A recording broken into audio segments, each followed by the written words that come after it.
Shalom à tous, que l'Éternel Dieu vous bénisse, que l'Éternel Dieu vous garde. Bienvenue donc à cette 7e vidéo sur le mot iniquité. C'est peut-être un petit peu long, mais c'est extrêmement important. Vous allez comprendre pourquoi. Ok, nous allons terminer en fait le mot iniquité, avon, mais nous allons certainement en fait aussi voir d'autres variantes du mot iniquité. Donc il y aura certainement une 8e vidéo. Ok, tout cela pour nous aider à avoir un meilleur jugement devant l'Éternel Dieu, d'avoir un jugement juste. C'est extrêmement, extrêmement important. Vous le découvrirez.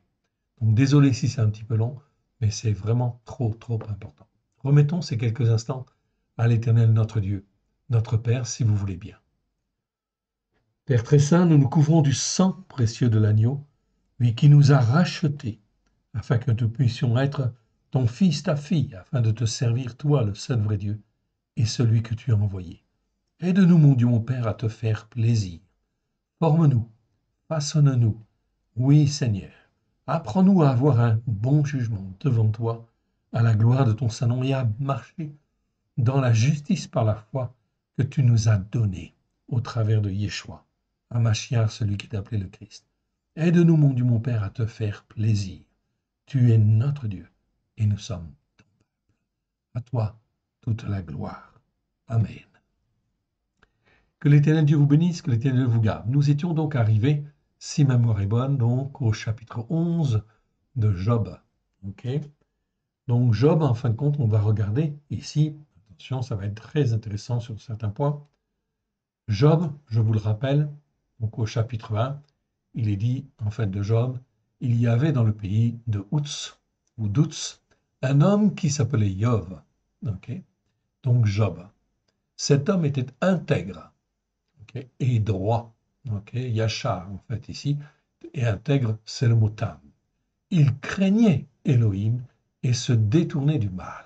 Donc, on ne pouvait faire aucun reproche, pratiquement, en fait, à Job. C'est donc très important parce que on va découvrir des choses intéressantes avec, en fait, ici, notamment, les amis de Job. Les soi-disant amis de Job, ce ne sont pas des vrais amis. Ce sont, en fin de compte, des croyants, oui, bien sûr, mais ils sont là pour accuser, en fait, Job. Et dans nos traductions, on ne voit pas très très clair, en ce sens que les mots ne sont pas forcément bien traduits, et résultat des courses, on ne comprend pas. Mais en réalité, si en fait on corrige en fait les mots, le sens en fin de compte des mots, eh bien effectivement, on s'aperçoit que les amis de Job, ce sont vraiment, en fin de compte, en fait ici, des personnes qui accusent, qui sont très accusateurs et qui ne connaissent pas du tout Job en réalité. Donc on va regarder un petit peu ce qu'il en est. Nous sommes au chapitre 11. Et le mot qui nous intéressait, c'était effectivement le mot avon. Le mot avon, donc là on est dans l'iniquité. Je vous le rappelle, en fait ici, okay, nous avions en fait le mot iniquité, c'est le mot avon. Okay, je vous le montre, je vous l'agrandis en fait ici pour que vous puissiez mieux le voir. Donc le mot avon en fait ici qui nous parle d'iniquité, 230 fois dans 213 versets, c'est ce que nous avons vu. Et c'est très important de comprendre l'iniquité, évidemment, ce que c'est que l'iniquité. Tout simplement parce que par la grâce de Dieu, nous sommes rachetés de nos péchés, de nos transgressions et de nos iniquités. Donc nous avons passé un petit peu de temps sur les iniquités, enfin un peu de temps, oui. Ça va faire 7 vidéos sur effectivement le mot iniquité, afin de bien comprendre en fait l'iniquité, afin de ne pas tomber en fait dans l'iniquité. L'iniquité, c'est ce qui peut nous faire tomber, oui, évidemment, parce qu'elle s'installe et puis effectivement elle déforme nos raisonnements, déforme nos pensées et nous amène en fin de compte à la perdition par l'action en fait des esprits mauvais qui sont là, qui regardent si on rentre dans l'obéissance, si on veut rentrer dans l'obéissance et la soumission à l'Éternel Dieu ou pas. C'est donc un sujet extrêmement sensible. Voilà pourquoi il convient de bien comprendre le mot iniquité. L'iniquité, c'est en fait l'ouverture à l'influence des mauvais esprits. Oui, bien sûr. Donc, on va regarder ici le mot iniquité. Ok. Donc ici, c'est en fait un des amis de Sophar de Nahama qui prit la parole et qui dit, en fait ici, il accuse en fait Job. Il dit, verset 2, « Cette multitude de paroles ne trouverait-elle point de réponse? Et suffira-t-il d'être un discoureur pour avoir raison? Les vains propos se feront-ils taire les gens? Te moqueras-tu sans que personne te confonde? » Tu dis, ma façon de voir les choses est juste. Ok, c'est effectivement ce que Job dit. Il se connaît et en fait, il n'est pas du tout orgueilleux quand il dit ça. Il fait attention. Il craint Dieu et il fait attention à rejeter tout ce qui est mal dans ses pensées, dans ses paroles, dans tout ce qu'il fait, etc., dans tout ce qu'il est. Il dit, ma façon de voir les choses est juste et je suis pur à tes yeux. Verset 5. Alors ici, Tsophar, son ami, dit, et si Éloah voulait parler, Éloah, c'est Dieu au singulier. Okay, ça existe, c'est une formule qui existe environ 50 fois dans les Écritures. Et c'est effectivement en fait le nom de Dieu, Éloah. Éloah, c'est le singulier de Elohim. Mais la plupart du temps, c'est Elohim. Et Elohim, c'est un Dieu pluriel. C'est un Dieu en fait composé de 3 êtres spirituels qui sont bien sûr le Père, le Fils et le Saint-Esprit. Déjà, quand on parle en fait ici, eh bien, en fait ici, quand Tsophar parle, il parle de Éloah, c'est-à-dire il ne parle pas en fin de compte de Elohim quelque part, qui est 3, qui est le Père, le Fils et l'Esprit Saint. Donc, il y a déjà quelque chose en fait à la base ici qui peut interpeller. Pourquoi utilise-t-il ce terme d'Éloah plutôt que Elohim? En réalité, c'est parce que sa foi n'est pas bien formée en fait encore, il est maladroit, mais il se croit très fort. Or, si Éloah voulait parler, s'il ouvrait les lèvres pour te répondre, et s'il te révélait les secrets de sa sagesse, de son immense sagesse, tu verrais que Éloah ne te traite pas selon ton iniquité. Donc là, déjà, en fin de compte, il l'accuse, en fin de compte, ici, il met en porte-à-faux, effectivement, Job. Prétends-tu sonder la pensée secrète d'Éloah, parvenir à la connaissance parfaite du Shaddai? Est-elle aussi haute que les cieux? Que feras-tu? Plus profonde que le séjour des morts? Que saurais-tu? La mesure en est plus longue que la terre, elle est plus large que la mer.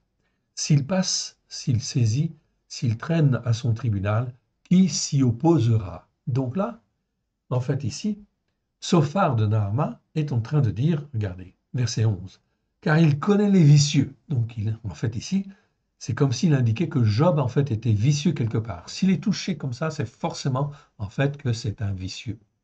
Il voit facilement l'injustice. Ici, on a le mot aven. Je vous rappelle qu'on avait vu déjà en fait le mot aven. On a fait en fait une vidéo dessus. Là, on parle en fin de compte d'injustice. Ok, évidemment, c'est le mot aven. Aven, ça nous parle d'injustice, c'est-à-dire de gens qui n'ont pas la crainte en fait, de Dieu et qui cherchent à faire le mal, qui sont en fin de compte mus effectivement par un esprit démoniaque, par Satan, en fait par Bélial tout simplement, pour faire le mal. Ils cherchent à faire le mal. Or, ce n'est jamais l'attitude de Job. Job n'a jamais eu une attitude de ce type-là. Donc on voit ici que Tsophar de Naama est en train d'accuser injustement en fait ici, en fait Job, tout simplement.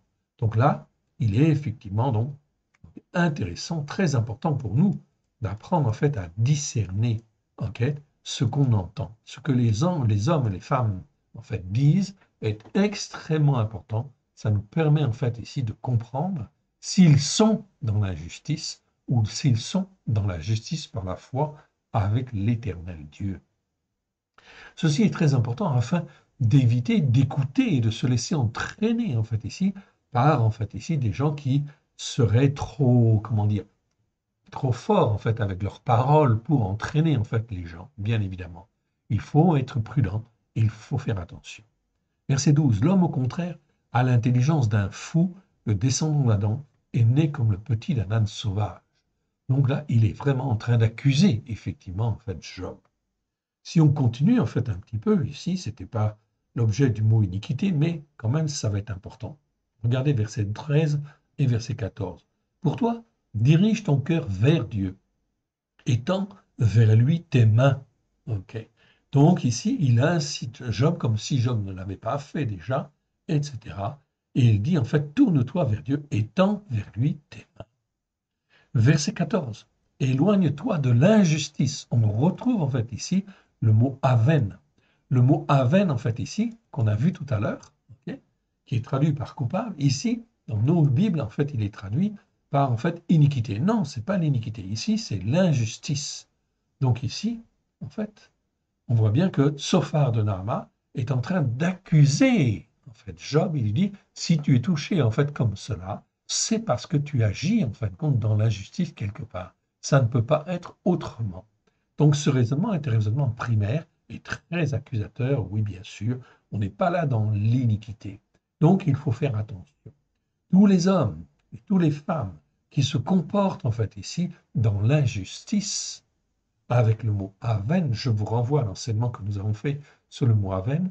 Vous avez avon qui nous parle d'iniquité et vous avez l'aven qui nous parle d'injustice. C'est deux mondes séparés.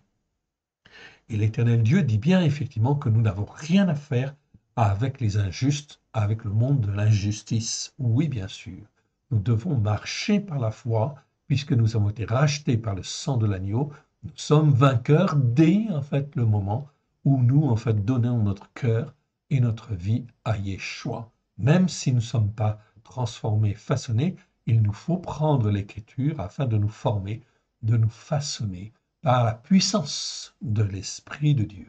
C'est donc extrêmement important de bien comprendre cette dimension-là. Nous n'avons rien à faire avec la veine. Nous sommes en fin de compte, bien sûr, nous pouvons être dans l'erreur, dans ceci, dans cela, c'est de l'iniquité. Mais nous cherchons à nous attacher en fait à l'Éternel Dieu et à écouter et à mettre en pratique. Regardez bien ce qui se passe dans ce verset-là. Éloigne-toi de l'injustice. C'est le mot aven. Ok. Ça, je vous en ai parlé, je vous ai fait une vidéo là-dessus. Ne laisse pas habiter l'iniquité flagrante qui perdure sous ta tente. Ici, c'est un autre mot que vous ne connaissez pas encore. J'en ai un petit peu parlé déjà, mais c'est un nouveau mot, en fait, aussi, très, très important. C'est le mot avla. Avla, c'est un mot qui existe 25 fois dans 25 versets. Ok. Et là, effectivement, donc on voit très clairement que, en fait, Sophar de Naama est en train d'accuser, en fait, ici Job, de pratiquer l'iniquité flagrante qui perdure, c'est-à-dire l'avla, en fait, en hébreu. Avla, en fin de compte, ici, ça existe 25 fois dans 25 versets. Je vous ai parlé, en fait, déjà, dans les vidéos, de avon, qui veut dire iniquité, et je vous ai parlé, en fin de compte, de l'aven, qui nous parle d'injustice. C'est deux mondes séparés. Maintenant, entre la von et la veine, il y a un certain nombre de mots qui existent. Okay. Je vous en ai un petit peu parlé déjà, okay, mais c'est normal que vous n'ayez pas retenu parce que c'est mal traduit et on est peu formé en fait là-dessus. Un de ces mots, en fait ici, c'est le mot avla. Donc de l'avon, en fait ici, on peut passer à l'avla, qui est dérapé, et aller vers l'avla. Avla, c'est quoi? C'est de l'iniquité toujours, ça commence toujours par Aïn Vav, donc c'est toujours de l'iniquité, mais en réalité c'est une iniquité qui perdure en fait compte dans le temps, et en fin de compte dans lequel on s'installe, et en fin de compte dans lequel on n'a pas toujours envie de revenir, bien évidemment, parce qu'on la trouve confortable, et elle nous fait rentrer dans la désobéissance et la soumission en fait à Dieu. C'est donc très important. Je vous montre en fait ici ce mot-là. Ce mot-là, en fin de compte, ici, nous l'avons en fait ici. Voilà, je vous le montre. Donc, c'est un mot intermédiaire entre, en fait ici, avon et aven. Donc ici, c'est de l'avla, en fait ici. Donc avla, on est juste à côté, en fait ici, et on s'en va, en fin de compte, bien sûr. On est en train de glisser, bien sûr. Ceux qui sont dans l'avla sont, en fait, sur une pente, en fait ici, vraiment, en fait, très mauvaise, très glissante, qui est extrêmement, extrêmement dangereuse. La première fois où ce mot, en fait, existe, c'est dans 2 Samuel 3,34. Okay. Je vous passe les autres mots. Les autres mots, en fin de compte, dont je vous parlais tout à l'heure, sont là. C'est Avel, c'est Avlata, c'est Olata, c'est Evel, etc. Tout ça sont des variantes de mots qui en fait nous entraînent vers effectivement en fait le monde de l'injustice. C'est donc extrêmement important en fait de le savoir. Pourquoi? Afin que nous puissions apprendre à discerner lorsque nous écoutons en fait si quelqu'un, s'il est en fait ici dans la simple iniquité, ou s'il est dans la vla, ok, ou dans la vel, ou en fait dans la vlata, ou dans l'olata, ou dans le evel. Dans ce cas-là, c'est même pas la peine d'essayer de les récupérer. Ils sont en train, en fin de compte, de s'enfoncer. Oui, il faut prier pour eux, bien sûr, parce qu'ils sont sur une pente raide. Et s'ils continuent dans cette voie-là, ils vont tomber dans le monde de l'injustice. Or, l'Éternel Dieu, notre Dieu, en fait, est soucieux de ne pas perdre les âmes, bien évidemment. Voilà pourquoi il veut nous former, nous façonner, afin que nous puissions apprendre à discerner. Et s'il est possible, par son esprit, mais je dis bien, pas par nous-mêmes, pas par notre force, mais si l'Esprit de Dieu nous envoie pour en fait essayer de récupérer un tel ou tel autre qui est en train de déraper, eh bien, il faut connaître la situation, bien évidemment. Le mot avla dont on parle en fait ici, ok, dont je vous parlais dont je vais vous donner la définition, cela donc s'écrit en fait comme ceci, Aïn, Vav, Lamed et. Ok, la première fois, c'est dans 2 Samuel 3, 34. Ok. Et en fait ici, donc tous ces mots-là font partie d'une série de 5 mots hébreux classés sous la même référence au Strong 05 766. Ok.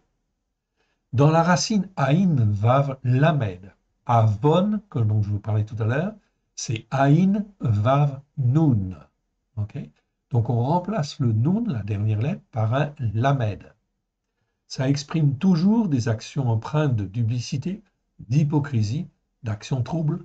Le signe matériel Aïn, associé au signe de l'expansion, en fait, Lamed, caractérise sa force extensive, comme la végétation qui se développe sur la terre. Cette racine évolue pour ne représenter que des idées de crime, de fraude ou de perversité, de plus en plus intenses. La déviance devient caractéristique et décrit tout ce qui n'est absolument pas droit et dérive. L'iniquité dans un discours, en fin de compte, qui persévère et qui devient grave, okay, l'iniquité dans les actions, etc. Cette déviance s'installe, évolue, s'ancre dans l'âme et se répand de plus en plus jusqu'à conduire l'âme qui en est la proie vers le néant. Nous caractériserons cette racine, Aïn Vavlamed, Aïn Vavlamed, par l'expression iniquité flagrante qui perdure. Donc avon, ça veut dire iniquité flagrante qui perdure. Et en fait ici, ce mot-là, en fait ici, avla, avel, pardon. Oui, avla, pardon. Avla d'abord, ok, ici, caractérise en fait ici, en fait, comment dire, l'iniquité flagrante qui perdure. Donc là, on n'est plus dans l'iniquité simple, on est dans l'iniquité flagrante, ok, et mais qui perdure, donc qui fait que l'homme ou la femme s'enfonce en fait ici, plutôt que simplement iniquité ou injustice. Cette racine, Aïn Vav Lamed, a des variantes. Le rajout du signe et en fait à la fin indique une durée, c'est-à-dire qu'elle perdure dans le temps et a un aspect contaminant auprès des autres. Comme en fait ici, la lettre et ou la fin d'un mot qui se termine par a, comme ici avla, cela veut dire que cela génère en fait ici de la contamination chez les autres. Donc ça commence à devenir grave, effectivement, extrêmement grave. Il faut donc être prudent. Oui, bien sûr. Ok. Ces mots sont toujours très, très, très mal traduits. Dans 2 Samuel 3,34, là, c'est traduit par méchant, tout simplement. Ok. On verra en fin de compte ce mot-là quand même. Ok. Je vous en donne en fait ici juste un aperçu, en fait ici. Ok. Donc, je vous en donne juste un aperçu. C'était vraiment pour vous expliquer la différence entre Avon et en fait ici Avla. Donc, on a Avon, ensuite on a Avla et on dégringole en fait encore. Et plus on dégringole, on arrive à la veine. Et la veine, là, c'est terminé. On est dans le monde de l'injustice. On n'a jamais vu personne dans les Écritures, il n'y a aucun verset qui mentionne que quelqu'un qui est dans la veine est revenu en fait à l'Éternel. Pourtant, l'Éternel, dans sa bonté et sa miséricorde, veut bien accorder en fait ici sa grâce, malgré tout, à certaines personnes qui, par exemple, se seraient laissées entraîner justement dans l'injustice, etc. Donc, avec Yeshua, par la puissance de l'Esprit de Dieu, c'est possible en fait ici de le rattraper. Ok, mais il faut que ce soit l'Esprit de Dieu qui guide dans ce cas-là, car sans la puissance de Dieu, c'est impossible. Okay. Donc vous voyez ici, verset 14, éloigne-toi, en fait ici, cet ami Tsophar de Nahama, qu'est-ce qu'il dit? Éloigne-toi de l'injustice et ne laisse pas habiter l'iniquité flagrante qui perdure sous ta tente. C'est vraiment, des accusations en fait sont sévères, bien évidemment. Ok. Donc on a compris ici, effectivement, que cet ami n'est pas vraiment, en fin de compte, un véritable ami, bien sûr. On continue? Ok. On continue, en fin de compte, dans Job, et on revient sur le mot iniquité, bien sûr, que l'on avait fait au départ. Okay. Job s'interroge. Donc là, on est dans Job, chapitre 13, verset 23. Job s'interroge, et en fait, il pose la question, quel est le nombre de mes iniquités, de mes péchés? Fais-moi connaître mes transgressions et mes péchés. Bien sûr, parce qu'en fin de compte, Job n'a commis aucune iniquité et n'a commis aucun péché, aucune transgression. Okay. Il le sait pourtant, okay, mais il va finir par douter. L'Éternel Dieu permet qu'il soit dans l'épreuve. C'est un homme fidèle, okay, et intègre. Mais Dieu le met en fait à l'épreuve tout simplement pour témoigner en fait ici vis-à-vis des autres, etc. Et en fait fortifier, restaurer en fait Job, bien évidemment, et se glorifier son nom au travers de Job. Donc Job en fait ici commence à se poser des questions. Quel est le nombre de mes iniquités? Donc là c'est bien le mot avon. De mes péchés c'est rata'a. Fais-moi connaître mes transgressions et mes péchés. Rata'a en fait ici. On voit très bien que Job se pose les bonnes questions. Pourquoi caches-tu ton visage et me prends-tu pour ton ennemi? Veux-tu frapper une feuille agitée? Veux-tu poursuivre une paille desséchée? Pourquoi m'infliger d'amères souffrances, me punir pour des iniquités de jeunesse? Oui, c'est vrai, dans sa jeunesse, il a commis en fin de compte des iniquités, on ne les connaît pas, ok? On ne sait pas ce qu'il faisait en fait avant, bien sûr. Donc il se pose la question, est-ce les conséquences de vieux péchés? En réalité, non. Pas du tout, mais l'Éternel Dieu permet pour remettre en cause ces faux amis, bien sûr, ces hypocrites, dans le but d'en sauver bien plus. Verset 27. Pourquoi mettre mes pieds dans les ceps, surveiller tous mes sentiers, tracer une limite à mes pas, quand mon corps tombe en pourriture, comment, comme un vêtement que dévore la teigne? Évidemment, c'est pas toujours en fait évident de bien comprendre effectivement cette situation-là. Ça se comprend bien évidemment. On continue et on arrive en fait ici maintenant dans Job chapitre 14, ok, et là on arrive au verset 17. Ok. Au verset 17, donc qui est-ce qui parle en fait ici? C'est Job qui s'interroge encore. Mes transgressions sont scellées en un faisceau et tu imagines des iniquités à ma charge. Ok. La montagne s'écroule et périt, le rocher disparaît de sa place, la pierre est broyée par les eaux et la terre emportée par leur courant. Ainsi, tu fais que l'espérance de l'homme mortel soit détruite. Tu es sans cesse à l'assaillir et il s'en va. Tu le défigures, puis tu le renvoies. Okay. Que ses fils soient honorés, il n'en sait rien. Qu'il soit dans l'abaissement, il l'ignore. C'est pour lui seul qu'il éprouve de la douleur en son corps. C'est pour lui seul qu'il ressent de la tristesse en son âme. Okay, donc là, effectivement, Job est dans une situation difficile, bien sûr. Il se pose en fin de compte des questions.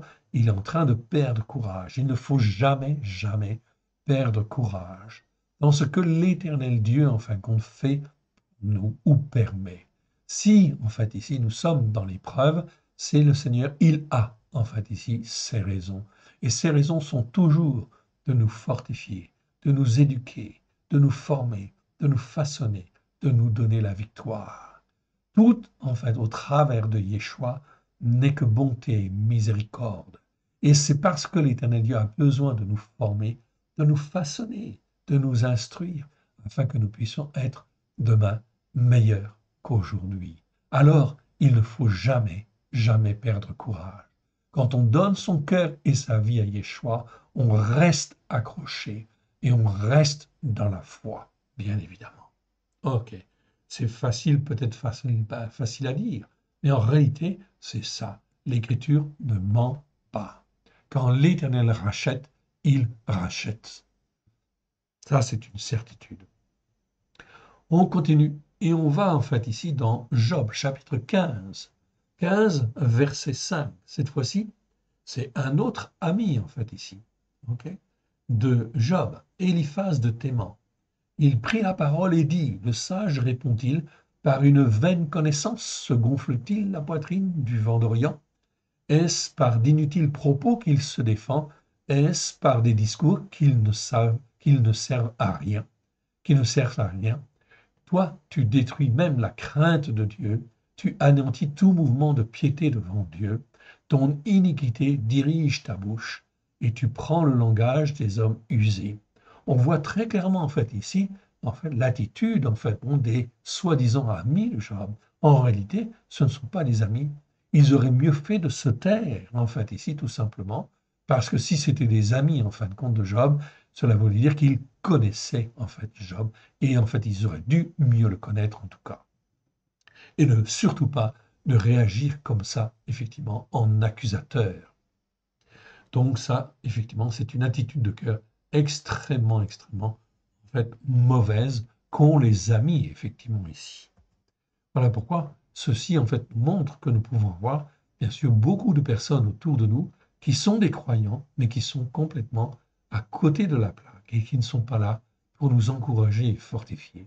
Il faut toujours, toujours être dans une attitude pour consolider, pour fortifier, pour encourager. Ici, nous arrivons dans le chapitre 19. 19, en fin de compte, de Job. Okay, et 19 de Job, eh bien, c'est Job, en fait, qui parle, oui, là. Okay.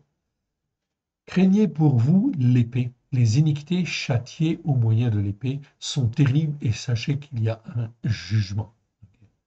Donc, évidemment, Job sait très bien, en fin de compte, ici, que tout ce qu'on fait de mal, effectivement, est, en fait, sujet à des sanctions, oui, bien sûr. Vous direz alors, pourquoi le poursuivons-nous? Car la justice de ma cause sera reconnue, etc. Donc, il, en fait, ici, essaie de se défendre. Et ce n'est pas toujours évident de se défendre. On est d'accord. On continue et on va dans Job chapitre 20. Job chapitre 20, c'est en fait Sophar de Nahama, donc qui, en fait, ici, donc un des trois amis, en fait, de Job, qui parle. Et il dit, en fait, ici, toutes les calamités, verset 26, sont réservées, toutes les calamités sont réservées à ses trésors. Il sera consumé par le feu que n'allumera point l'homme, et ce qui restera dans sa tente en deviendra la pâture. Les cieux dévoileront son iniquité, et la terre s'élèvera contre lui. Les revenus de sa maison seront emportés, et ils disparaîtront au jour de la colère de l'Éternel. Telle est la part que Elohim réserve aux descendants d'Adam méchants. Tel est l'héritage de la parole exprimée de la bouche de Dieu. Donc là, on voit effectivement, c'est vrai que si on n'écoute pas et qu'on ne marche pas dans les voies de Dieu, il y a des conséquences. Mais ce n'est pas le cas de Job. Et ici, en fin de compte, son ami ici est en train de l'accuser d'être un méchant, tout simplement. Or, nous savons que Job était intègre et droit. On l'a vu tout à l'heure.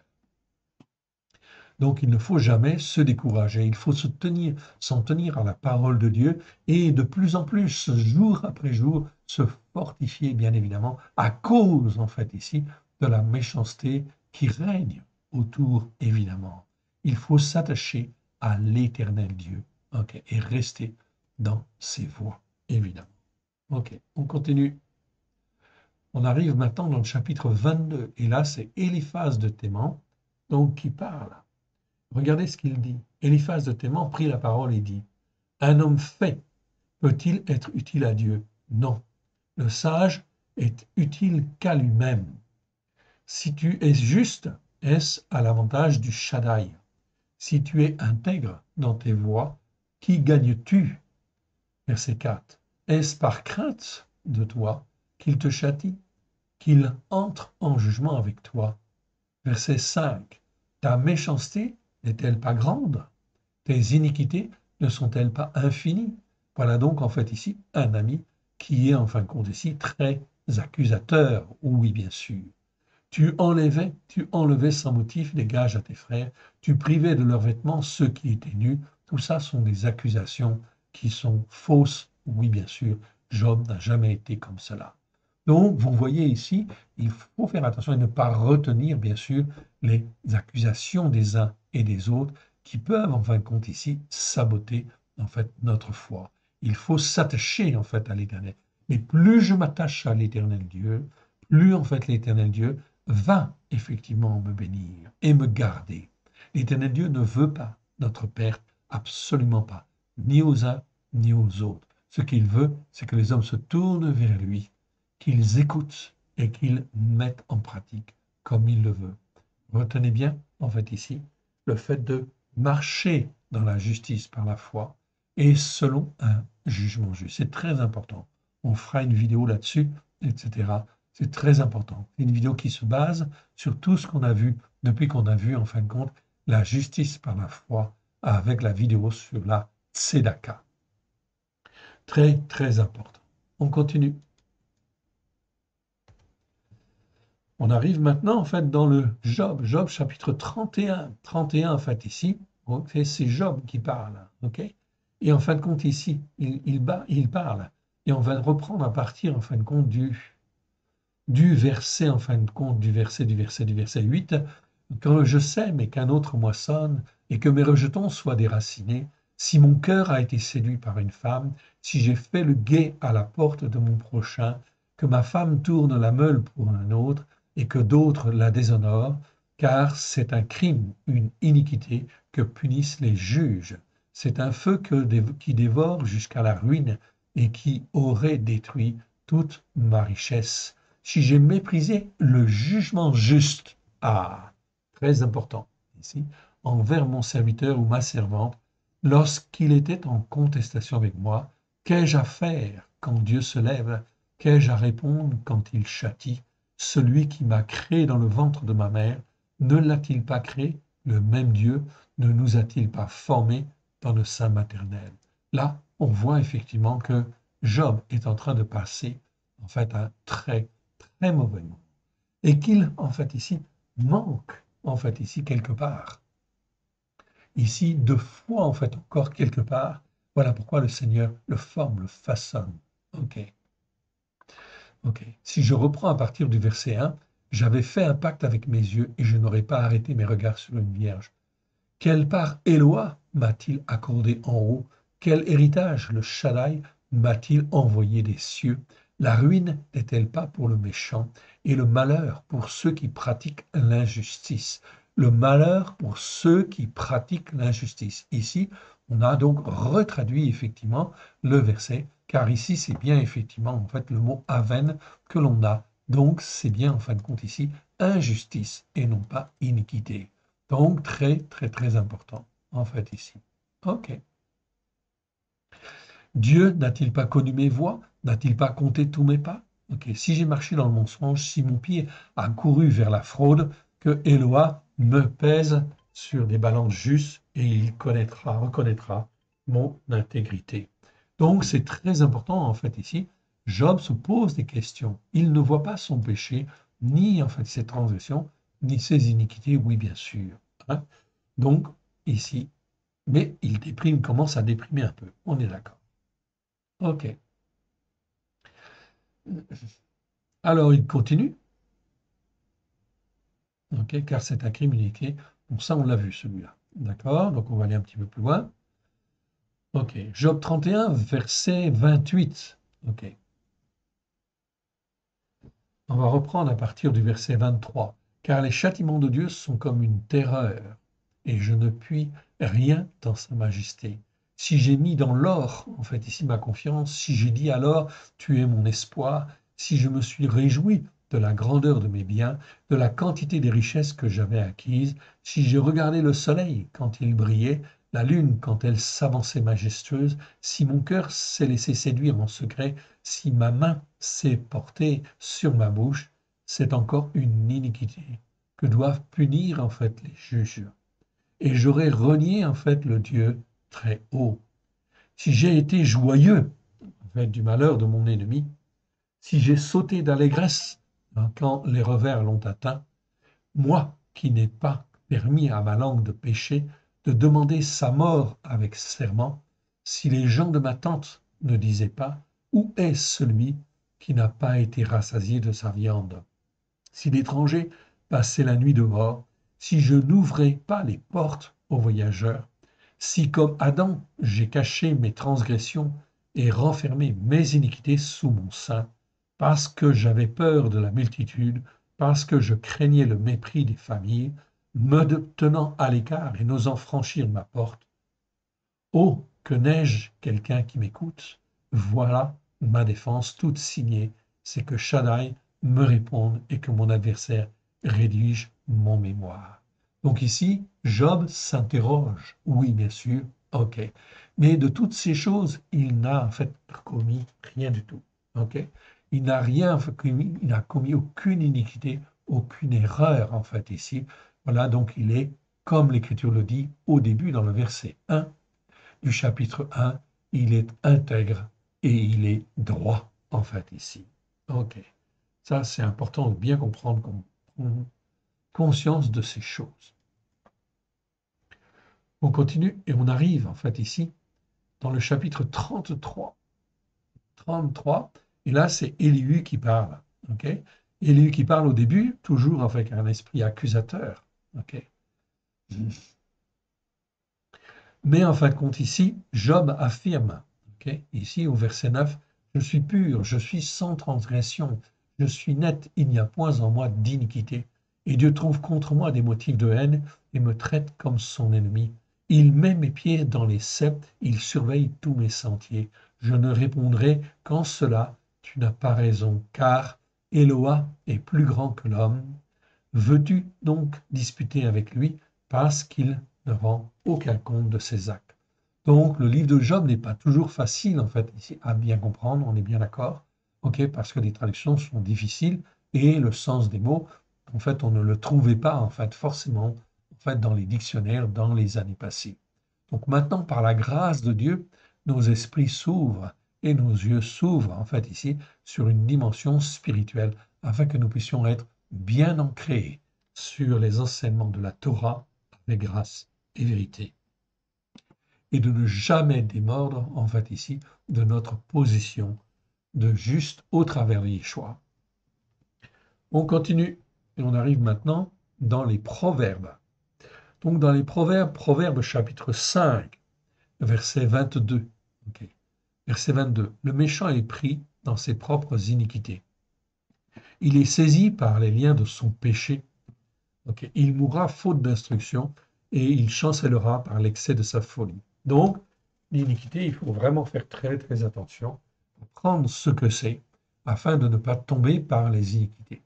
Je peux éviter de faire des transgressions, ok, mais ou des péchés. Encore faut-il que je lise et que j'étudie la Torah avec grâce et vérité pour savoir ce qui est péché, ce qui est transgression, mais aussi savoir ce qui est iniquité devant l'Éternel Dieu, et que je me préserve d'avoir fait des erreurs, en fait ici, ou de ne pas avoir pleinement accompli la volonté, en fin de compte, de Dieu, quand, en fait ici, il m'a placé à tel endroit ou tel autre endroit, dans le but, en fait, bon, de témoigner comme lui le voulait. Donc, l'iniquité est donc quelque chose de très important. Ce sont des choses qui ne sont pas justes devant Dieu, ok, et qui, en fait, ici, ne sont pas conformes à l'attente que l'Éternel Dieu avait, en fait, de nous. C'est donc très important de bien comprendre cette notion d'iniquité. Iniquité, c'est en fait compte parce qu'on dérive de ce que Dieu demande. On n'est pas tout à fait, en fin de compte, dans ce que Dieu, en fin de compte, voulait. On n'a pas été intègre et juste sur, en fait, ici, le commandement ou les enseignements que l'Éternel Dieu nous a donnés. Chaque fois, on tombe en fin de compte dans l'iniquité, oui bien sûr. Est-ce que je fais les fêtes de l'Éternel? Ce sont des questions importantes, oui.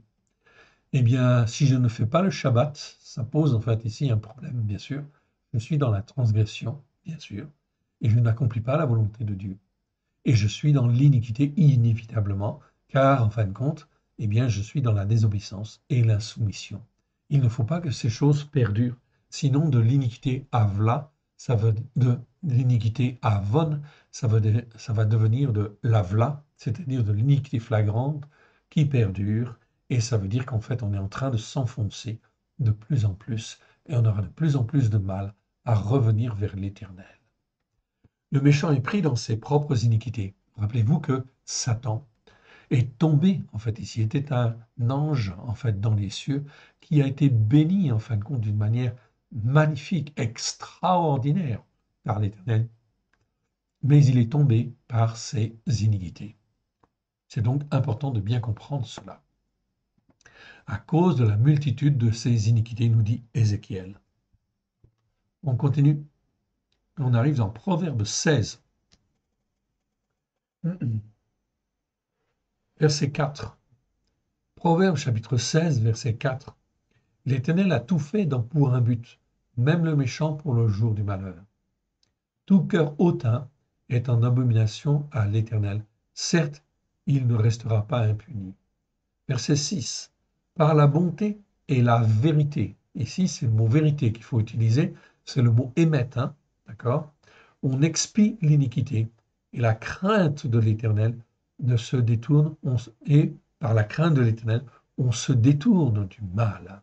C'est donc extrêmement, extrêmement important de bien comprendre en fait compte cela. Regardez ce qui est écrit au verset 7 et au verset 8. Quand l'Éternel approuve les voies d'un homme, il dispose favorablement à son égard même ses ennemis. Mieux vaut peu avec la justice par la foi que de grands revenus avec un manque de jugement, en fait, ici. Donc ici, vous voyez le mot tzedaka, en fait, ici, je vous le rappelle. Ok, très important, on a fait une vidéo sur le mot tzedaka, c'est la justice par la foi. C'est une vidéo extrêmement importante, ce sont des vidéos extrêmement importantes. Il faut les voir et les revoir, afin effectivement, en fin de compte, de bien s'ancrer dans la justice par la foi et d'apprendre à marcher dans la justice par la foi. Vous voyez dans le même verset, en fait, ici, et que de grands revenus. Okay, mais mieux vaut peu avec la justice par la foi, tzedaka, que de grands revenus avec un manque de jugement juste. Et là, je retrouve en fait le mot mishpat, dont on a parlé déjà un peu, mais on en parlera en fait plus en détail. Ok, là on nous parle de la justice par la foi et du jugement juste, mishpat. Extrêmement important, fondamental. C'est ce que tout croyant doit faire. Dès lors que je donne mon cœur et ma vie, Yeshua, je dois apprendre à marcher dans la justice par la foi qui m'est donnée par le sang de l'agneau, et je dois apprendre à marcher, en fait ici, à pratiquer un jugement juste, mishpat. C'est un mot extrêmement important, très très mal traduit aussi, en fait ici, je vous le montrerai, on fera en fait une vidéo là-dessus, évidemment. Évidemment. Cela viendra très bientôt. Ok.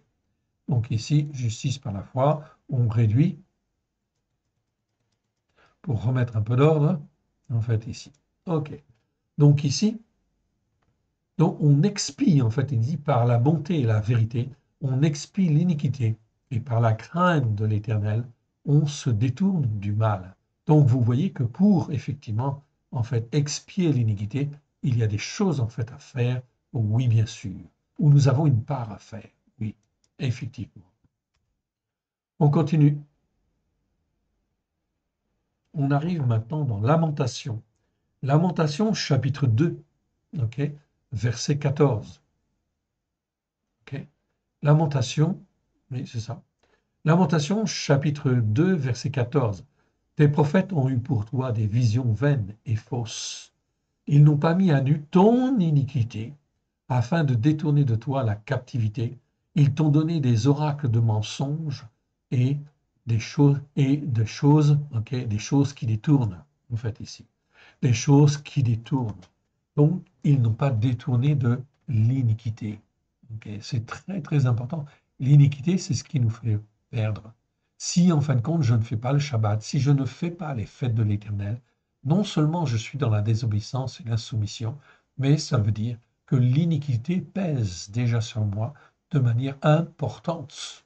Et cela veut dire que si cette iniquité, elle pèse et si elle perdure, cela veut dire que, en fin de compte, je risque, en fin de compte, de déraper, de finir par déraper si je ne reviens pas à l'Éternel pour m'attacher à l'Éternel, écouter et mettre en pratique ce que l'Éternel Dieu demande. Cela concerne en fait tous les chrétiens, évidemment, qui, en fin de compte, dans quelque église qu'ils soient, négligent en fait les enseignements de la Torah, bien évidemment, et résultat des courses, ils sont en train de tomber à cause de leur iniquité, parce qu'ils ne font pas ce que Dieu demande, comme en fin de compte Dieu le demande à tel endroit ou à tel autre endroit. Oui, bien sûr. Donc c'est extrêmement important, en fait, ici, de les secouer et de leur montrer, en fait, ici, le chemin. Encore faut-il le connaître. OK? Ou la voie, bien sûr, dans laquelle nous devons marcher afin de montrer l'exemple. L'Éternel Dieu va se servir d'hommes et de femmes dans les temps qui viennent, qui sont dans l'obéissance et la soumission, bien évidemment, pour montrer, en fait, ici, l'exemple. Oui, bien sûr. On continue. Donc ici, ok, le peuple, en fin de compte, de Jérusalem, ici, n'écoutez pas. Judas n'écoutait pas. Résultat des courses, ils sont tombés à cause de leur iniquité. Lamentation, chapitre 4. L'iniquité de la fille de mon peuple est plus grande que le péché de Sédom, détruite en un instant, sans que personne ait porté la main sur elle. C'est l'Écriture qui le dit, en fait, ici. L'iniquité de la fille de mon peuple, de Jérusalem à ce moment-là, d'Israël, de Juda, si je peux dire très précisément, eh bien, était devenue plus grande que le péché de Sodome. Pourtant, le péché de Sodome, nous le connaissons, détruite en un instant, sans que personne ait porté la main sur elle. Ses élus étaient plus éclatants que la neige, plus blancs que le lait. Ils avaient le teint plus rouge que le corail. Okay. Leur figure était comme le saphir. Maintenant, leur aspect est plus sombre que le noir. On ne les reconnaît pas dans les rues. Ils ont la peau collée sur les os, sèche comme du bois. Ceux qui périssent par l'épée sont plus heureux que ceux qui périssent par la faim, qui tombent exténués, privés du fruit des champs. Les femmes, malgré leur tendresse, font cuire leurs enfants et leur servent de nourriture au milieu du désastre de la fille de mon peuple. Vous voyez où ils en sont arrivés, en fait, ici, à sacrifier leurs propres enfants, tout simplement parce qu'ils étaient dans l'iniquité. Okay. L'iniquité, en fait, c'est comme un voile qui leur empêchait, en fin de compte, de voir la vérité, tout simplement parce qu'ils étaient dans la désobéissance et l'insoumission. L'Éternel a épuisé son courroux. En fait, ici, il a répandu la fureur de sa colère. Il a allumé dans Sion un feu qui en dévore les fondements. Les rois de la terre n'auraient pas cru, aucun des habitants du monde n'aurait cru que l'oppresseur, que l'ennemi entrerait dans les portes de Yerushalayim. Voilà le fruit des péchés de ses prophètes, des iniquités de ses sacrificateurs qui ont répandu dans son sein le sang du juste. Donc on voit ici, en fait, ici les conséquences, tous les malheurs qui vont arriver sur la France, sur l'Europe, dans le monde, sont les conséquences des péchés et des iniquités, oui bien sûr, des prophètes, mais aussi des sacrificateurs, donc des hommes qui auraient dû, en fait, ici, enseigner les enseignements de la Torah, comme Yeshua et les disciples l'enseignaient au premier siècle. Oui, bien sûr. Il y a donc des jugements terribles qui vont venir, bien évidemment, sur toutes les nations, sur tous les prophètes et sur tous les sacrificateurs, bien évidemment, en fait, dans les temps qui viennent, dans les prochaines années, très prochaines années, oui. Fille de Sion, ton iniquité est expiée, et il ne t'enverra plus en captivité. Fille d'Édom, il châtira ton iniquité, et mettra tes péchés en fait à découvert.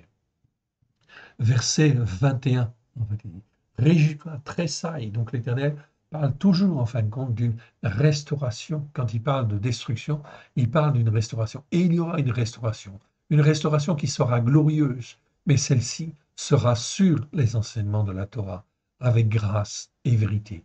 Voilà pourquoi les enseignements que nous faisons ici sur l'iniquité, sur la justice par la foi, sur en fait l'injustice, sont extrêmement importants dans le but de former, façonner un peuple à droite et à gauche, qui puisse en fait se créer des cellules de maison, etc., des groupes en fait ici, afin de glorifier l'Éternel.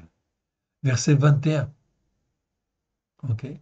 Réjouis-toi, tressaille d'allégresse, fille d'Édom, habitant du pays d'Outs, vers toi aussi passera la coupe, tu t'enivras et tu seras mise à nu. Verset 22. Fille de Sion, ton iniquité est expiée, il ne t'enverra plus en captivité. Fille d'Édom, il châtiera ton iniquité, il mettra tes péchés à découvert. L'Éternel Dieu a tout accompli au travers du sang de l'agneau qui a coulé il y a 2000 ans déjà. Comment se fait-il qu'aujourd'hui, en 2023, nous en sommes encore dans une situation, en fait, ici, je veux dire presque catastrophique? On n'écoute pas l'Éternel Dieu pour mettre en pratique. On ne respecte pas ses commandements pour les mettre en pratique avec grâce et vérité. Depuis 2000 ans, en fait, ici, on ignore Dieu. On ignore les enseignements de la Torah avec grâce et vérité. Alors voilà, effectivement, donc des jugements terribles vont venir. Et en fait, l'Éternel va secouer le monde. Oui, on continue. On arrive dans Lamentation chapitre 5. Nos pères ont péché, ils ne sont plus, et c'est nous qui portons leur iniquité. Oui, bien sûr. Les iniquités se transmettent sur plusieurs générations, oui, bien sûr. Troisième, quatrième génération au minimum. Et ça peut être pour certains péchés, certaines transgressions, jusqu'à 10 en fait générations, voire plus, bien évidemment. Nos pères ont péché, ils ne sont plus, et c'est nous qui portons leur iniquité. Des esclaves dominent sur nous et personne ne nous délivre de leurs mains. Nous cherchons notre pain au péril et de notre âme devant l'épée du désert. Ok. Donc ici, bien sûr, des souffrances, on va dire, sont prévues, bien évidemment, et sont attendues. Donc on va en fait vivre des choses vraiment en fait terribles. Ok, on arrive en fait dans Daniel chapitre 9. Daniel chapitre 9, verset 13. Comme cela est écrit dans la Torah de Moshe, tout ce malheur est venu sur nous, et nous n'avons pas imploré l'Éternel, notre Élohim. Nous ne nous sommes pas détournés de nos iniquités, nous n'avons pas été attentifs à ta vérité. Voilà ce que Daniel en fait dit, le prophète Daniel dit. C'est extrêmement parlant en fait ici aujourd'hui, c'est des paroles prophétiques, oui bien sûr. L'Éternel a veillé sur ce malheur, il l'a fait venir sur nous, car l'Éternel, notre Élohim, est juste dans toutes les choses qu'il a faites, mais nous n'avons pas écouté sa voix. Et maintenant, mon Adonai. Donc ici, Adonai, ici, c'est une expression particulière que je ne peux pas traduire par Seigneur. Je ne peux pas dire mon Seigneur, parce qu'ici, Adonai, c'est un pluriel. Et c'est le pluriel composé, bien sûr, du Père, du Fils et du Saint-Esprit, bien sûr. C'est mon Dieu, c'est mon Seigneur. Ok, c'est mon Adonai, c'est mieux. En fait, ici, Adonai, car en fait, derrière, il y a 3 êtres spirituels qui sont là, qui en fait sont maîtres de tout et gèrent tout, bien évidemment. Mon Adonai, notre Elohim, toi qui as fait sortir ton peuple du pays de Mitzraïm par ta main puissante. Mitzraïm, c'est l'Égypte, par ta main puissante, et qui t'ait fait un nom comme il l'est aujourd'hui, nous avons péché, nous avons fait ce qui est mal, en fait, ici. Voilà ce que, en fait, Daniel dit. Verset 16. Mon Adonai, selon ta grande justice par la foi, que ta colère et ta fureur se détournent de la ville de Yerushalayim, de la montagne de ta sainteté, car à cause de nos péchés et des iniquités de nos pères, Yerushalayim et son peuple sont en opprobre à tous ceux qui nous entourent. Maintenant donc, notre Elohim, écoute la prière et les supplications de ton serviteur pour l'amour de mon Adonai, Fais briller ta face sur ton sanctuaire dévasté. Voilà donc une prière prophétique que nous pouvons faire, oui bien sûr, car effectivement, la situation va se dégrader vraiment très très grave, d'une manière très très grave. On continue, et on continue avec, en fait, Daniel, Daniel chapitre 9, verset 24. Okay. Cela montre, en fait, ici le jugement, en fait, ici que l'Éternel Dieu a, et donc il va se réaliser sur toute la nation, sur la France, oui, bien sûr, mais sur toute l'Europe, sur le monde entier. 70 semaines ont été fixées sur ton temple et sur la ville de ta sainteté pour faire cesser les transgressions, mettre fin au péché et pour expier l'iniquité et amener la justice éternelle pour sceller la vision et le prophète, pour oindre le Saint des Saints. Ok, donc 70 semaines, oui, ont été fixées. Sachez-le donc et comprends, depuis le moment où la parole a annoncé que Yerushalayim sera rebâti jusqu'à loin au conducteur, il y a 7 semaines, oui.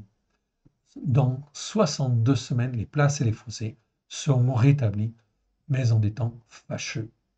Après les 62 semaines, un oint sera retranché. On parle là de Yeshua. Donc ici, Yeshua a été enlevé. Ok, et il reste une semaine. Il n'aura pas de successeur, le peuple d'un chef qui viendra, détruira le lieu, la ville et le lieu de la sainteté, et sa fin arrivera comme une inondation. Il est arrêté que les dévastations dureront jusqu'au terme de la guerre. Il fera une solide alliance avec plusieurs pour une semaine. Ça, c'est la dernière semaine. Ok, qui manquait, bien sûr, en fait ici, puisqu'en tout, on a 69 semaines d'accompli avec la mort de Yeshua. Depuis Yeshua, les semaines de son temps n'est plus compté, car c'est le temps des nations. Est-ce qu'elles vont écouter? Est-ce qu'elles vont mettre en pratique? Eh bien, le résultat, nous le voyons. Aujourd'hui, nous avons en fin de compte des yeux pour voir que, en fin de compte, tous, en fait, ou la grande majorité, sont dans les péchés, sont dans les transgressions et sont dans l'iniquité. Cela pèse, en fin de compte, sur eux d'une manière grave, comme hier, en fait, ici, les jugements pesaient, en fait, ici, sur Judas. Eh bien, en fin de compte, demain, il y aura, en fait, ici, l'Antéchrist qui viendra. Un royaume mondial de 10 cornes va se constituer. Vous connaissez, en fait, ici l'histoire. Je vous renvoie à l'Apocalypse. Je vous renvoie aux enseignements que nous avons faits. Donc, toute la dégradation va se faire de manière très, très, très grave et de manière de plus en plus amplifiée dans toutes les nations, jusqu'à ce que 10 nations s'assemblent. S'assemblent, 10 rois, en fin de compte, de ce monde s'assemblent pour sauvegarder ce qui reste, bien sûr. Okay. Et quand ces 10 rois se seront assemblés, 3 vont tomber. Et à ce moment-là, l'Antéchrist va devenir le roi du monde. Et il va régner une semaine, c'est-à-dire 7 ans. Oui, bien sûr. Et ces 7 ans extrêmement graves, oui, qui vont être une persécution extraordinaire sur tout le monde entier. Jérusalem, ok. À Jérusalem, le temple a été reconstruit. Oui, bien sûr. Aujourd'hui, le temple n'est pas reconstruit. Ok. Et en fait, le temple va être reconstruit. Et cet homme-là, cet antichrist, en fait, ici, qui va régner pendant 7 ans, va venir profaner le temple à Jérusalem, ok, pour, en fait, ici, insulter Dieu, outrager, en fait, l'éternel Dieu. Il va se croire plus fort que l'éternel Dieu. Oui, bien sûr. Ok, c'est de la provocation. Mais tout ça est le résultat du péché, des transgressions, des iniquités, des hommes et des femmes, des pays, des nations, mais des hommes et des femmes qui n'écoutent pas, en fait, ici, la parole de Dieu pour la mettre en pratique. Dans ce contexte, l'Éternel Dieu suscite à droite et à gauche des hommes sincères de cœur qui veulent, en fin de compte, marcher avec l'Éternel Dieu. Cela, il va les former, il va les façonner, et à un moment donné, il va les enlever, oui, bien sûr, une fois que ces hommes et ces femmes auront témoigné sur la terre comme il convient, comme l'Éternel Dieu l'a prévu, afin effectivement de glorifier son nom sur la terre. Donc un travail extrêmement intéressant, un travail prophétique magnifique, etc. à réaliser et de faire la volonté, les œuvres que l'Éternel Dieu a préparées d'avance. Pourvu qu'on écoute et qu'on mette en pratique. On arrive maintenant dans Esdras, Esdras chapitre 9, verset 6. Et je dis, mon Élohim, je suis dans la confusion et j'ai honte, mon Élohim. de lever ma face vers toi, car nos iniquités se sont multipliées par-dessus nos têtes et nos fautes ont atteint jusqu'aux cieux. Depuis les jours de nos pères, nous avons été grandement coupables jusqu'à ce jour, et c'est à cause de nos iniquités que nous avons été livrés, nous, nos rois, nos sacrificateurs, aux mains des rois étrangers, à l'épée, à la captivité, au pillage, à la honte qui couvre aujourd'hui notre visage. Donc là, c'est au temps de Esdras, c'est-à-dire après le retour, en fin de compte, de Babylone. Et oui, effectivement. Donc le peuple, en fin de compte, juif, avait, en fin de compte, été, en fait, ici en captivité, en fait, à Babylone. Oui, bien sûr, à cause des péchés, des transgressions, des iniquités. C'est exactement ce qui se passe, en fait, aujourd'hui. Aujourd'hui, eh bien, en fin de compte, nous allons être, en fait, ici, toutes les nations, toute la terre va être mise sous l'emprise, en fait, de l'Antichrist, de celui qui est appelé l'anomos en grec, c'est-à-dire celui qui est contre la Torah, qui est sans Torah ou contre la Torah. A, ça veut dire c'est privatif ou être contre, et nomos en grec, ça veut dire en fait la loi, ok, la Torah, tout simplement. Donc anomos, c'est celui qui est contre la Torah, qui est sans Torah ou contre la Torah, qui est contre Dieu, bien évidemment. Donc voilà, tout se joue autour de la Torah. Voilà pourquoi il faut écouter, il faut mettre en pratique tous les enseignements de la Torah avec grâce et vérité. Ok. Donc c'est à cause de nos iniquités que nous avons été livrés. Donc c'est ce qui va se passer, bien évidemment. Donc toutes les nations vont être livrées. Donc la situation économique, politique et sociale va se dégrader de plus en plus. Oui, bien sûr, l'Éternel Dieu le permet à cause de la désobéissance et de l'insoumission. On continue. Après tout ce qui nous est arrivé, à cause des mauvaises actions et des grandes fautes, donc là on est dans Esdras chapitre 9, verset 13, donc un petit peu plus loin. Après tout ce qui nous est arrivé à cause des mauvaises actions et des grandes fautes que nous avons commises, quoique tu ne m'aies pas, notre Élohim, puni en proportion de nos iniquités, et maintenant que tu nous as donné cet échappatoire, donc ils sont sortis, ils ont été échappés effectivement, en fait ici, de Babylone.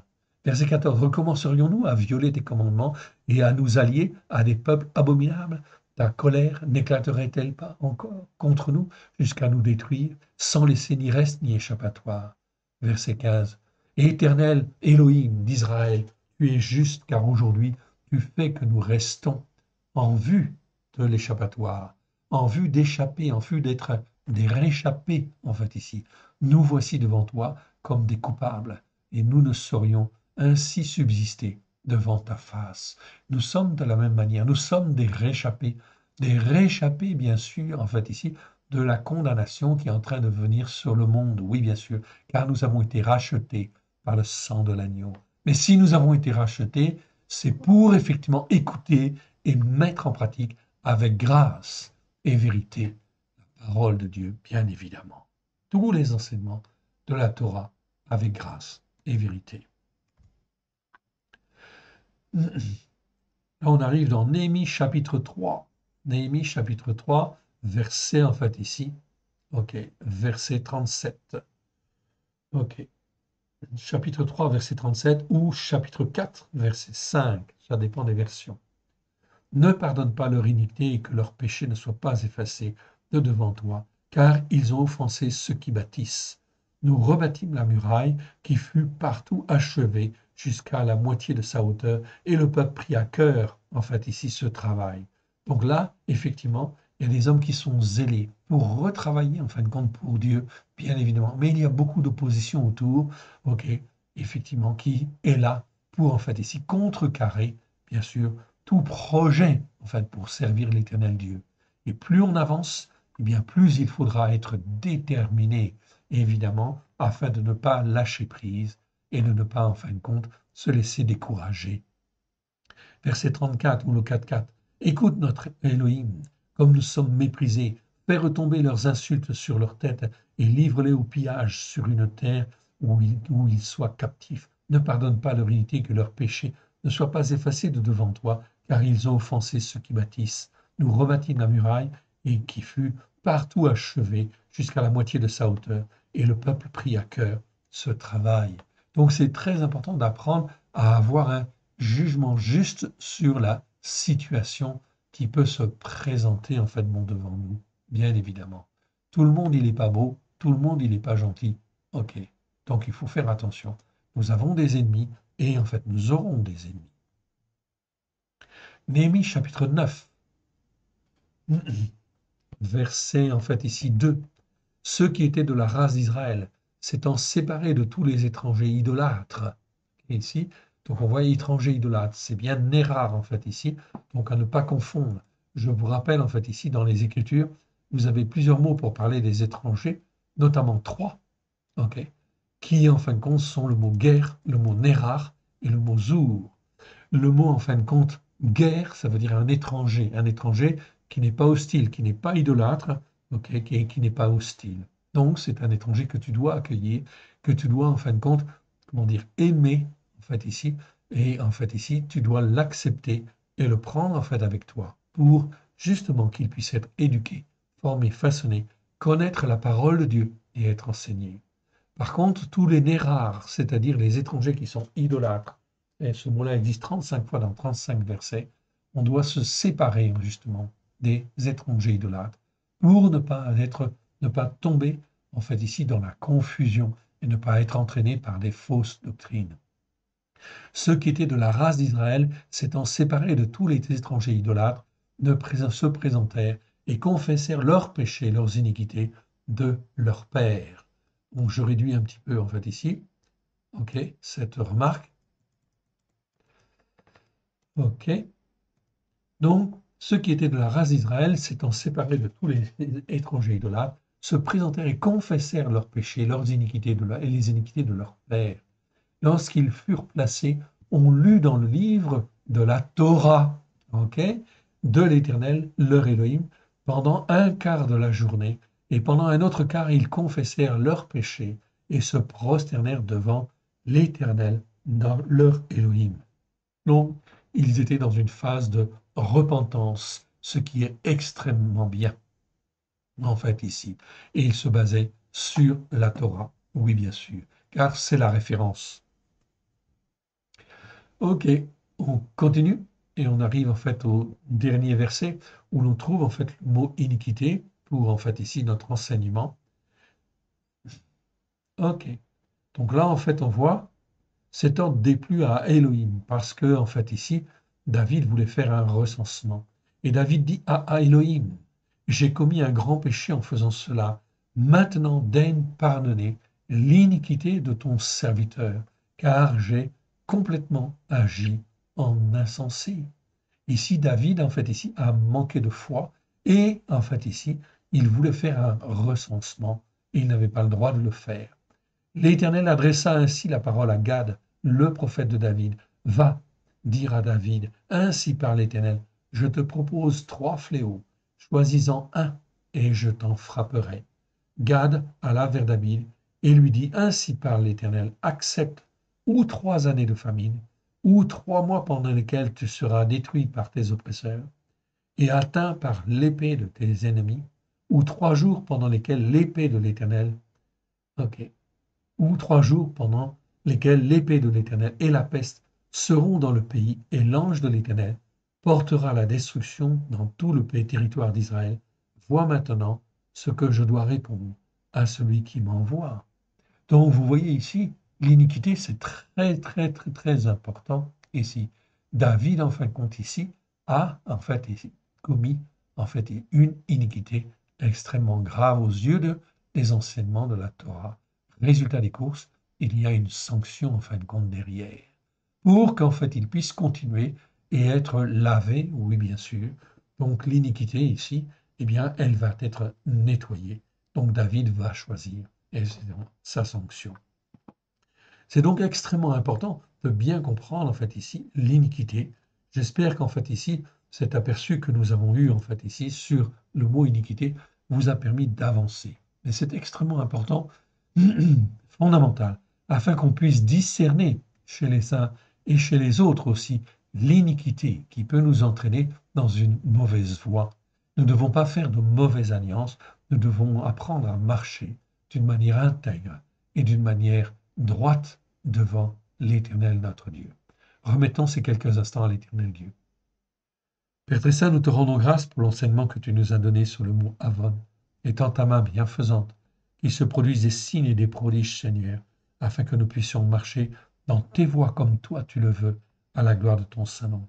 Que ce qui n'est pas de toi, dans le nom d'Yeshua, s'en aille dans les lieux arides, et ce qui est de toi puisse rester dans nos cœurs, oui, puisse trouver racine dans nos cœurs, et nous former, nous façonner comme toi tu le veux, à la gloire de ton Saint-Nom. Nous voulons être ton fils, ta fille, afin de te servir là où tu le veux, comme tu le veux, à la gloire de ton Saint-Nom. Aide-nous, mon Dieu, mon Père, à te faire plaisir. Que l'Éternel Dieu vous bénisse. Que l'Éternel Dieu vous garde dans sa paix. N'hésitez pas à revoir les vidéos, c'est extrêmement, extrêmement important, car on va aborder en fait d'autres vidéos, plus en fait ici, plus costauds en fait encore, ok, ici. Donc on va approfondir les Écritures à la gloire de l'Éternel. C'est extrêmement important pour les temps qui viennent. Que l'Éternel Dieu vous bénisse, que l'Éternel vous garde. Shalom à tous.